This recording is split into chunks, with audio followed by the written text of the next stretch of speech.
Mari Mari Pupeñi Capulamien, Inche también Chequewum, Chumlemun. Retomamos la historia del pueblo mapuche. Si eres nueva aquí, te aviso que ya hemos recorrido cerca de 100 años de historia mapuche en estos videos. Busca la lista de reproducción de mi canal para que entiendas todo. Durante nuestra historia de lucha como pueblo, se han destacado grandes personajes. Han trascendido épicamente, incluso con cierta aura mítica. Pero sobre Pelentraru, si bien es recordado por la victoria en Curalaba, no se le ha dado mayor atención a la magnitud de sus acciones que pusieron el disco pare a la expansión colonial europea, el puntapié inicial para la autodeterminación mapuche que pronto se transformaría en el primer pueblo en declararse independiente de la corona española en Abya-Yala. Entonces sí que es importante Pelentraru. Pero entonces, ¿por qué la historia oficial no nos habla mucho de él? Bueno, no es conveniente para el Estado chileno que sepamos que Wallmapu ya había logrado su autonomía 200 años antes que la República Chilena. Saber esto iría contra el discurso de dependencia que nos han instalado sus gobiernos desde la invasión militar chilena a la región mapuche. La historiografía tradicional chilena se ha basado en una supuesta superioridad racial europea y criolla por sobre los indígenas, así que contarnos que un tal Pelentraru y su Huaychafe, todos unos indios como les gusta decir, tuvieron una capacidad de vencer a un imperio, no estaba en sus planes para demostrarnos que supuestamente un indígena no puede ser muy inteligente. Mientras que ellos, fundadores de la República Chilena, sí, porque eran los herederos de la conquista, eran la oligarquía chilena y tenían los recursos para escribir la historia y contarnos una parte y la otra parte al olvido. Total, ya somos todos chilenos. Fachan tú, Pelentraru tano tanque yo fijim. Kipamun, Wanku tupañe, mate tu muñe, amo you.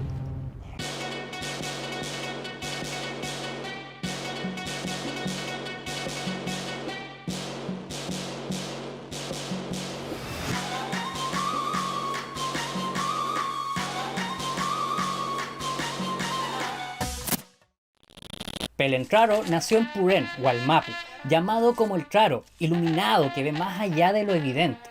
Ya su nombre nos delata que viene a cumplir una misión: seguir el camino de Michimalonco, Leftraro, Calfulicán, Anequeupu y Calfuruñi, asumir la tarea de liberar al mapuche del yugo cristiano español, quienes ya habían aplastado a grandes culturas en Abya-Yala.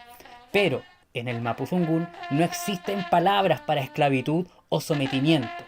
Habría que unir al pueblo mapuche para continuar una guerra que llevaba ya más de 70 años. Si viajamos a los últimos años del siglo XVI, vamos a ver que la población mapuche se ha disminuido rápidamente por la guerra y principalmente por las enfermedades y pestes. Y por un lado, los cristianos tenían santos, y por otros, las y los mapuches teníamos su lahuén, medicina mapuche, que para estas nuevas enfermedades que llegaron en los barcos aún no se sabía cuáles podrían servir. Las experiencias bélicas con los españoles fueron creando nuevas condiciones para las y los mapuches. Se debió reforzar el liderazgo y las alianzas, aprender a utilizar nuevas estrategias y herramientas. Algunas prácticas podrían ir alterando las estructuras ancestrales. El otro camino era ser esclavos y morir. Ser mapuche significa ser gente de esta tierra. Taintubún, Taincupan, donde nacieron los ancestros. La identidad era proporcionada por el territorio de aquellas y aquellos ancestros, donde se sabía que siempre habría un espacio suficiente para habitar, en el respeto con la naturaleza y los espíritus. Por aquí llegaba por el bando hispano Martín García Óñez de Loyola. Venía de una familia muy pija, muy cuica, muy rica, con decirte que era sobrino nieto del famoso San Ignacio de Loyola, el fundador de la Compañía de Jesús, o sea, vamos, los jesuitas. El rey Felipe II había nombrado al Martín como gobernador de Paraguay en 1592. Pero no, porque después dijeron que sería mejor que fuera gobernador de Chile y que pusiera fin de una vez por todas a la guerra con los mapuches, pues ya estaban muy cansados de mandar soldados todo el tiempo y gastar tanto dinero en esa campaña. Así es que García Óñez de Loyola llegó a Concepción, la boca a la zona roja de las grandes batallas. Había reunido a unos 110 hombres en Santiago, lo que era una mierda. Si quería conseguir su objetivo, debía pedir refuerzos desde el Perú, pues con un poco más de 200 soldados no se puede hacer mucho. Pero, a falta de soldados, bienvenidos sean las dos nuevas órdenes religiosas que sí le enviaron, agustinos y jesuitas. A fin de cuentas, estos últimos amarían al sobrino nieto del fundador. Y ahí tú ves cómo te las arreglas, ya te he enviado curas. Y es que cualquier cosa que tuviera relación con Chile le significaba un riesgo económico y militar desgastante. Desde ese tiempo ya nadie quería a Chile, porque significaba morir en una guerra que no terminaba jamás. Ningún soldado quería venir. Pero si somos tan amables. A veces llegaban soldados desde Santiago, pero nunca eran suficientes para contener la resistencia mapuche, y Óñez de Loyola debió ir conformándose con los soldaditos que tenía, igualmente bien entrenado. Era un 21 de diciembre de 1598, mismo año en que muere el rey de España y lo sucede Felipe III. Mismo año en que se presenta la primera ópera de la historia. Lindo, lindo. Pero ese día el gobernador Óñez de Loyola iba camino desde la Imperial hasta Angol, pues le sonó la trompeta del Age of Empire de que estaban siendo atacados por las fuerzas mapuche. El trayecto era solitario y peligroso. En este camino fue que Pelencraro y su compañero de Huichán, Ancanamun, mitad del pie, Guayquimilla y toda su gente les divisaron a lo lejos. Pelencraro pensó en atacar en ese mismo momento. Amuyu Huichán matu matu, inchefe y pifiula, tufachipumeu. Pero Ancanamun sabiamente dijo que lo mejor era esperar al momento ideal, cuando estén más descuidados y lejos de cualquier refuerzo que pudiera llegarles desde la ciudad. Pelencraro y su compañero iban con 400 pucona a caballo, y en Purén habían dejado al resto de infantería para que en caso de necesitarlo salieran al ataque. Así es que, por ahora, siguieron los pasos del gobernador, a paso sutil y sigiloso. Se escondieron en los bosques, se adelantaron algunos espías mapuche para no perderles de vista. Llegaron hasta un valle llamado Curalaba. Era 23 de diciembre. Cuando la Guñelfe en el cielo se desaparezca al amanecer, se iba a concretar el ataque. Mientras tanto, se creó la estrategia. Ancanamun debía atacar primero, abriendo el paso a los demás. Pelencraro iba a cerrar el paso a quienes intentan huir. Guayquimilla estará del otro lado del río para cerrar esa vía de escape. Al amanecer, las mujeres y hombres mapuches se acercaron sigilosamente al campamento español. Se repartieron por el lugar y comenzó el ataque sorpresivo y fuerte como un chalcán. Se despertaron los cristianos y como pudieron salieron a pelear. Algunos se despertaron al sentir las cabezas rodando fuera de su tienda o el relincho de los caballos. El gobernador Óñez de Loyola alcanzó a tomar su arma para defenderse, pero ya era demasiado tarde. Estaba rodeado y se le dio muerte. Su cabeza rodó por el suelo, tal como varias décadas antes le sucedió al gobernador Pedro de Valdivia, en manos del Lectraro. Ahora le pasaba a Óñez de Loyola, en manos de Ancanamun y Pelencraro. La historia española y la historia oficial criolla en Chile denominaron a esta batalla el desastre de Curalaba. Y si en alguna escuela chilena se enseña esto, se les suele llamar de ese modo. Pero para nosotras y nosotros es Curalaba Huevún, la victoria de Curalaba. No todos murieron en esta batalla, sobrevivieron 3 cristianos, el sacerdote Bartolomé Pérez, el capitán Escalante y un tal Bernardo de Pereda. Quedarían, eso sí, muy mal heridos, pero vivos al fin y al cabo. La cabeza del gobernador fue puesta en una pica junto a la de los principales capitanes, tal como ellos habían hecho antes con tanto de nuestros Huaychafeyén, y dieron un gran afafán. Pelencraro se encaminaba hacia su pueblo de Purén con un gran botín y entrando victoriosamente a la historia mapuche. Generación tras generación comentarán su hazaña. El triunfo merecía una yecán. Llegaron todas. Las del otro Lof, otros Ayarrehue, los loncos de otros lugares. Como es tradición, llegaron con cosas para compartir. Las huaychafes llegaron con pasamanos de oro, dagas, las más finas espadas. Cosas muy llamativas que comenzaron a ser repartidas entre el pueblo asistente. Las armas obtenidas servirían para poder enfrentar, al menos de igual a igual, al ejército hispano. Pelencraro, quien tenía una gran oratoria, se levantó y comenzó a dar un discurso. Entre las y los mapuches se encontraba un ex sacerdote español, que según las cartas enviadas desde el Reino de Chile y que hoy están en el Consejo de Indias en Sevilla, se trataba de Juan Barba. Según relatan, se trataría de un sacerdote que llegó hasta Wallmapu con la intención de evangelizar, pero que terminó siendo mapuchizado. Las historias sobre este Atelstan hispano danzan entre la verdad y la ficción. Él habría dejado registro sobre el discurso dado por Pelencraro. Aquí, en este discurso, habla sobre el legado del Toqui Lectraro, el nacimiento de los nuevos Toqui, que empuñarían sus armas contra el Winca invasor, sobre las mujeres sacadas de sus rucas por la fuerza y llevadas como esclavas, violadas por los soldados. Habló sobre su pueblo, que moría en los lavaderos de oro, y remarcó que la memoria seguía viva, y el nombre de las y los valientes jamás será olvidado, que la tierra volvería a levantarse. Como suele suceder en aquello estragún, Pelentraro compartió su quimún al respecto de muchos temas. Narraron sobre el origen del pueblo mapuche, aquel epeu que nos remonta al tiempo en que las aguas subieron, provocando un gran diluvio. Era Kaikai-Vilú, un espíritu en forma de serpiente que venía desde las aguas.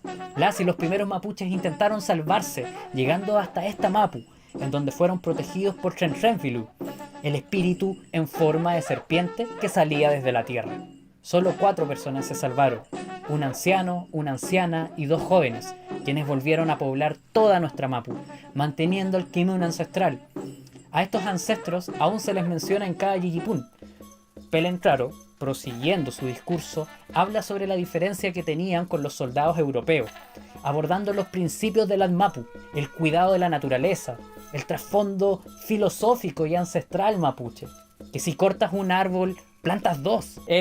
No tan rápido, Winca empresario, que no se trata de monocultivos, sino de un árbol nativo. Dice que por el contrario, el Winca, llegado de Europa, cuando se construía una casa, cortaba árboles y no los repone a la naturaleza. No agradece la cosecha. Para aquellos, la naturaleza se entiende como un recurso al servicio del humano y no como una fuerza creadora, siendo que hemos brotado de ella y no ella de nosotras. Este Raquisduán mapuche seguirá interponiéndose a los proyectos extractivistas de los colonizadores hasta el día de hoy. Si la Mapu es nuestra madre, ¿quién quisiera vender a su propia madre por dinero para que sea mutilada? Bueno, eso último tampoco lo dijo Pelentraro, pero, no que yo sepa, ¿no? Al finalizar el Futatrabún, Pelentraro fue reconocido como el Gran Toqui, que encabezaba este gran levantamiento mapuche, esta insurrección. Desde ahora tendrá que contagiar su Nehuen, tratando de unificar a todo Wallmapu para aprovechar la muerte del gobernador y así expulsar a estos invasores con uniformes de hierro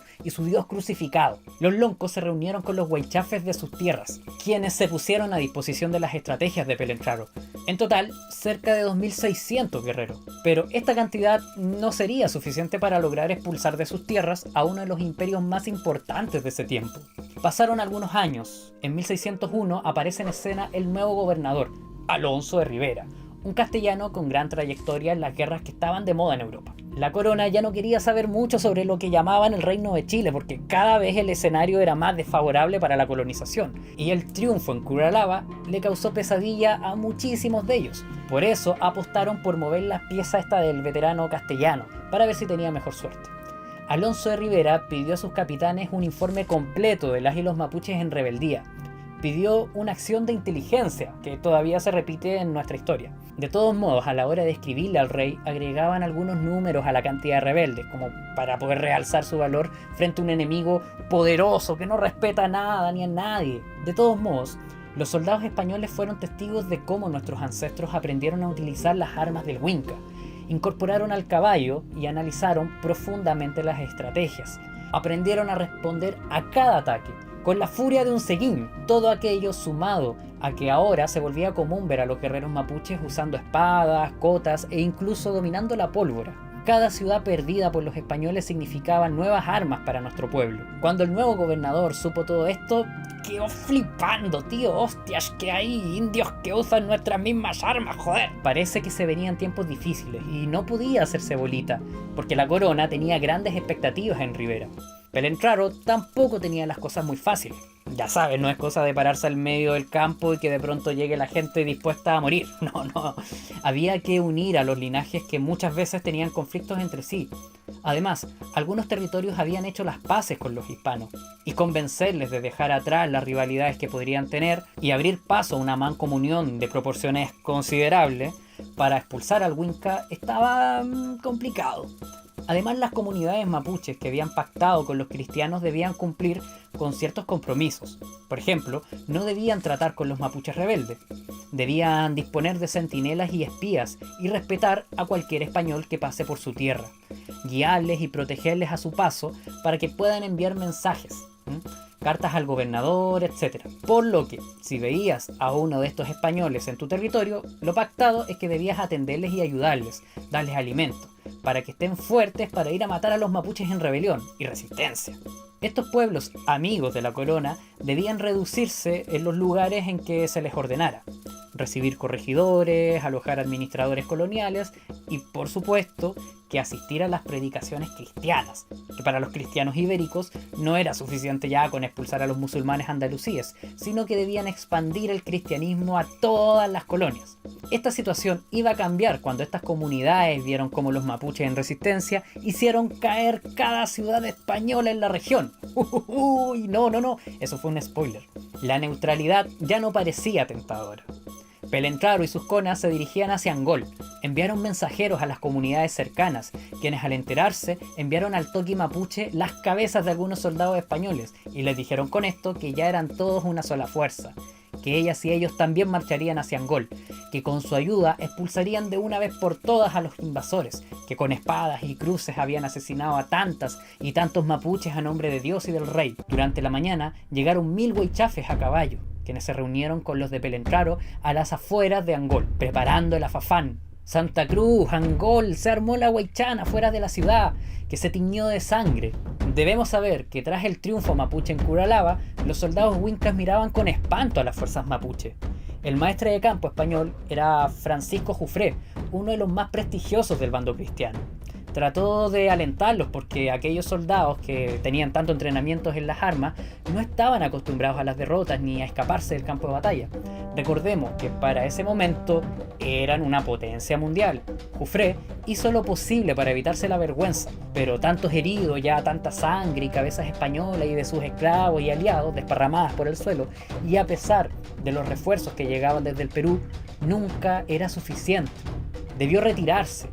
Pelentraro y el resto de mapuches recuperaban aquel territorio, arrebatado por los europeos hace ya tantos años. El precio fue una gran cantidad de mapuches caídos en la Huaychán. Este triunfo convenció a otras comunidades a unirse a la rebelión mapuche. Sumaron 2000 huaychafes más. Con ellos se encaminaron a Arauco, en cuyas cercanías muchas comunidades ya se invitaban a unirse a la insurrección. Nuestros ancestros prepararon trincheras y empalizadas durante los 12 días que esperaron fuera de Arauco, que era defendida con cañones. Los españoles no quisieron salir en ningún momento, pero comenzaban a escasear ya los alimentos para los caballos y solo por mar podían recibir algunas cosas, por lo que tuvieron que salir algunas veces y tener algunas escaramuzas con los mapuches. En este contexto, el capitán Luis de Urbaneja, con reputación de ser un hombre valiente, salió con sus jinetes a las cercanías de Carapañi. Los huaychafes se camuflaron con el paisaje, dejaron el camino libre a los españoles, quienes sin saber transitaron directo hacia el lugar escogido por los mapuches para el ataque. El Huinca jamás dudó de su derrota. Cayeron 1-1. El capitán Urbaneja no sería la excepción. La gira de Pelentraro y el Cuchal mapuche no había terminado. El 8 de abril llegaron al fuerte de Boroa y lo tomaron. Con esto cortaron la comunicación de la Imperial, que estaba un poquito más al sur, donde ahora está Carahue. El corregidor de la Imperial, entre la angustia y el enojo, cruzó el río Cautín con sus hombres, con ese sentimiento de cuando estás enojado y ya todo te da lo mismo. Total, si te matan nomás. Pero, entrando en territorio recuperado por los mapuches, fueron quemadas sus balsas. Entonces, Ancanamun, Pelentraro, el azote de los colonizadores, mataron al corregidor. 2 españoles lograron cruzar el río Cautín nadando, entre el frío y la adrenalina. Otros 3 tomaron camino al oriente, hasta Villarrica, pero la insurrección se expandía por todo el territorio Wallmapu.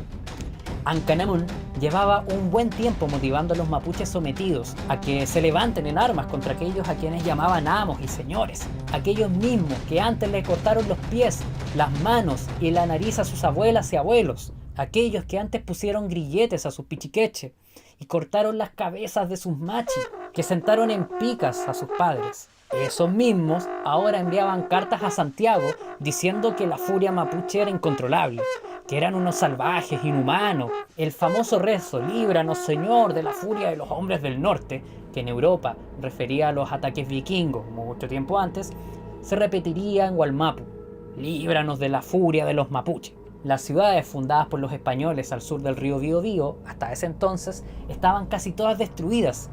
Villarrica temblaba, porque además era una ciudad con serios problemas de comunicación con otras ciudades. Lo más cerca que tenía era justamente Angol y la Imperial, que no estaban ni tan cerca y además ya estaban liberadas del yugo europeo. Osorno y Valdivia, que estaban bastante lejos.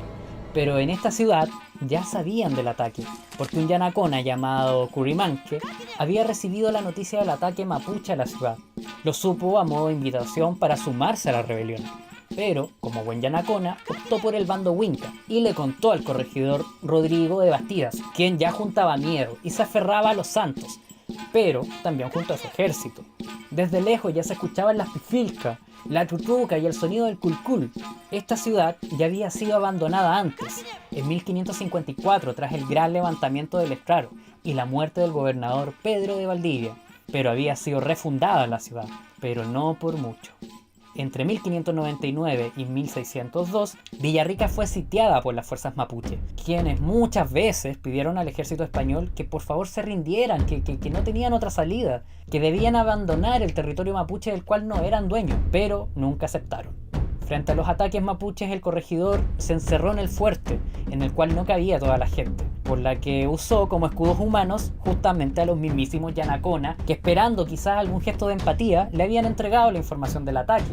Yanaconas, que recordemos, eran liderados por Curimanque. Los españoles esperaban los refuerzos, que por cierto nunca llegaron. Literalmente murieron de hambre esperando. Se empezaron a matar entre ellos por comida. Se comieron sus caballos, el cuero de las riendas, comenzaron a comerse entre ellos, comían la madera de sus sillas, profanaron las tumbas para comerse a los muertos más recientes. Una mujer dio a luz y se comieron a la hija. Villarrica se transformó en una película de Ruggero Deodato, tipo Holocausto Caníbal, pero aún así no rendía en la ciudad. Una vez un mulato al servicio de los cristianos, como oprimido, se ganó la confianza de los mapuches insurrectos. Le dijo que si entraban con comida al fuerte, podrían negociar o atacar, pero era una mentira. Cuando aquellos que se ofrecieron a ese plan entraron, los mataron, total ya tenían la comida, y con los cadáveres de esos mapuches se hicieron longaniza, chorizos. Igual después pillaron al mulato y lo mataron. El Toqui, a cargo de este ataque, Colunahuel, o sea, Jaguar Rojo, les ofreció un pase libre hacia Valdivia, si es que rendían la ciudad. Pero Bastidas no quiso, aunque algunos españoles tomaron a sus familiares y ya, se fueron, quedando el lugar con muy pocas personas. Los mapuches no querían atacarlos porque sabían que no sería una lucha en igualdad de condiciones. Los mapuches, si bien convencidos de que era una guerra contra quienes no tenían piedad ni misericordia, nuestros ancestros no estaban acostumbrados a llegar a estas instancias. Entre ellos no resolvían los conflictos de este modo antes de la llegada de los cristianos. Ellos resolvían conflictos por medio del collán, del palín, etc. Incluso no querían matar a los españoles que salían del fuerte, como muchos los tomaban como prisioneros para poder negociar, por lo que Colunahuel le dijo al corregidor que si rendía la ciudad y se iban del lugar, le devolvía a su hijo, así con vida, a quien tenía prisionero. Pero Bastidas le dijo que si había que matar a su hijo para no entregar el fuerte, prefería matarlo él mismo. El padre del año. Bastidas iba dispuesto a matar a su hijo con una daga, y Colunahuel lo detuvo con su propio cuerpo. Le dijo que mejor muriera luchando, que él mismo cuidaría a su hijo como a un mapuche más. Para el ataque final del 7 de febrero de 1602 quedaban 11 hombres y 13 mujeres, quienes se rindieron. A todas y todos les dejaron en libertad, excepto a Bastidas, quien fue capturado, desnudado y ejecutado por Colunahuel. Pero no fue una muerte ordinaria, sino más bien ritual, dado que admiraron su defensa consecuente al fuerte de Villarrica. La ciudad volvía a ser recuperada por la naturaleza misma, las cenizas se fueron, los edificios se cayeron y brotaron árboles, y fue repoblada por animales y el verde bosque. Durante 280 años, Villarrica fue solo un recuerdo, devorado por el musgo y árboles gigantes, hasta el año nuevo de 1883, cuando sería refundada por el ejército chileno. Pero bueno, no nos adelantemos, que mira que me entusiasmo y después no paro. Mientras todo esto había pasado, los huilliches en el sur también se alzaron, expulsando a los españoles de Valdivia y de Osorno. Así es que la gran rebelión general mapuche, encabezada por Pelentraro, derribó casi todas las ciudades del Imperio Español al sur del río Biobío, excepto Chiloé, pues es una isla grande y siempre era saqueada por piratas holandeses. Pero lo importante de este suceso fue que los cristianos comprendieron que las y los mapuches defenderían su tierra aún contra militares profesionales y con experiencia. Debieron retroceder y mirar desde lejos cómo sus ciudades, instaladas para saquear aquello que entendían como recursos y riquezas, eran cubiertas por el bosque, sin dejar vestigios de vida humana. Tan importante fue el Futamalón de Pelentraro y Ancaramun que ni siquiera el 10% de la población conoce su historia. Pero aún no termina este video. Hay que saber qué pasó con él. El mismísimo gobernador Alonso de Rivera, en su segundo gobierno, tenía a su lado un arma que sería quizás una de las más letales contra el pueblo mapuche: un sacerdote. ¿Quién lo diría? El padre Luis de Valdivia, un granaíno que buscaba reemplazar las acciones militares por obras misioneras. La mejor forma de someter a los indomables es la conquista religiosa. A esto le llamó guerra defensiva. Luis de Valdivia tenía la intención de reparar las estrategias de la guerra. No había que esclavizar porque justamente esta era la causa de las rebeliones. Obvio. Este sacerdote no se oponía a la colonización, solo que decía que mejor era empezar por lo religioso. ¡Sigue disparando! ¡Convierte a los paganos! Y acordar una frontera con el pueblo mapuche, en el río Biobío, que los españoles dejasen de cruzar esta frontera para ir a quemar nuestras rucas y esclavizar gente, sino que mejor enviaran misioneros a las comunidades. Aprendieron nuestro mapuzungún para traernos la culpa cristiana y el peso de la cruz. Está bueno, mapo. Y bien, en 1612 se le dio el feley a esta idea, pero los primeros misioneros que ingresaron a Wallmapu para reemplazarnos el respeto a los espíritus que habitan la naturaleza por su dictador celestial fueron enviados con su dios en las manos de Ankanamun. La guerra defensiva no funciona, dijeron los españoles, y restituyeron el permiso para esclavizar gente. Feley, la idea del curita era el mal menor, pero a la vez significaba el abandono definitivo de todo nuestro feyentún. Significaba no solo someterse a la corona, sino además a la cruz y toda la filosofía que eso conlleva. Dejar de defender nuestra tierra y en nombre de la paz cristiana, poner la otra mejilla. Pero ya veremos que esto no se queda así. El gobernador nombró maestre de campo a Ginés de Lillo, quien con un nuevo ejército atacó a la imperial. Sí, aquí nuevamente. Estas comunidades solicitaron el apoyo para defenderse de este ataque. Pelentraro recordó sus viejos tiempos y organizó a sus huaychafes. Sabía que los españoles le tenían miedo, ya era famoso. Motivados partieron a encontrarles de camino, y sí que pasó. Se armó la pelea, y los españoles hicieron del mejor botín que pudieron, más valioso que el oro. Atraparon a Pelentraro, el azote de los colonizadores. Imagínate la autoestima, el maestre Ginés de Lillo logró lo que muchos murieron intentando. Llevó su botín a una prisión, donde estuvo más de 1 año y medio nuestro Peñi. Dado su importancia como toqui e icónico huaychafe, el sacerdote Valdivia lo presiona y seduce hacia la fe. Sabe que Pelentraro influye e inspira a muchas y muchos. Si lo logra, será un gran paso hacia la colonización religiosa, la incorporación del mapuche hacia lo que ellos llaman civilización, por medio de Dios y la patria. Tristemente lo logra. Pelentraro, el azote de los cristianos, dejó de ser una amenaza. Fue liberado para que diera el mensaje de paz y sumisión a sus pares. Nuestro toqui devolvió a los españoles el cráneo del viejo gobernador Pedro de Valdivia y el de Óñez de Loyola. Ahí están las cabezas de tus hermanos, entiérralos con honor. Además, persuadió a los loncos de diversos lugares para dejar las armas. Ankanamun se mantuvo escéptico. Su peñi no era el mismo. Ankanamun pidió seguir resistiendo, que el dios cristiano no les iba a traer la victoria. A fin de cuentas, Cristo no murió por los mapuches, pero Letraro y Calfulicán sí, pero se rieron de él.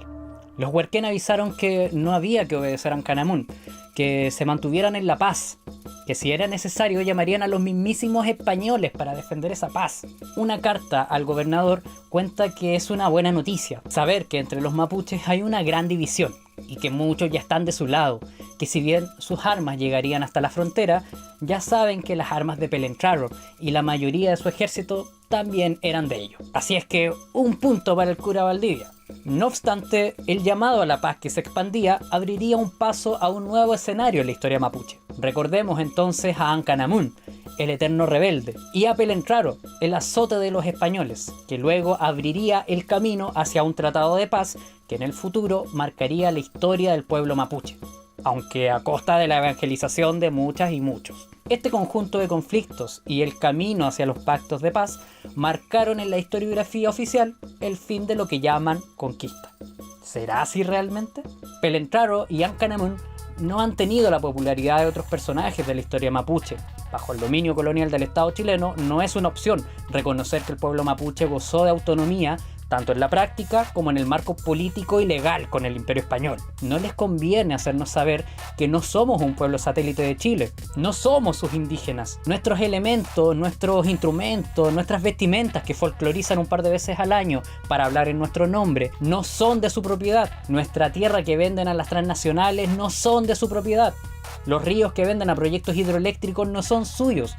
Usan nombres de guerreros mapuches para nombrar cuarteles militares que instalan para matar mapuches, mientras nos han despojado de nuestra lengua y de nuestra sabiduría. Y yo mismo soy un aprendiz de mis raíces. Nací sin haber oído jamás el canto materno en un tierno mapungún, pero florecemos. Kupa rongalgen fuin, kimu mangela fuin rumeta infun efel. Tenemos una cosmovisión propia, un idioma y una historia. Pelentraro y Ancanamun viven en cada revuelta, en cada batalla que él y la mapuche da para proteger la ternura del musguito que se ve en las calles de Pilmaiquén, los bosques frondosos en Valdivia, el Lafquén, en cada ola que azota contra las rocas nos recuerda a Caicaifilu amenazando a Chenchenfilu.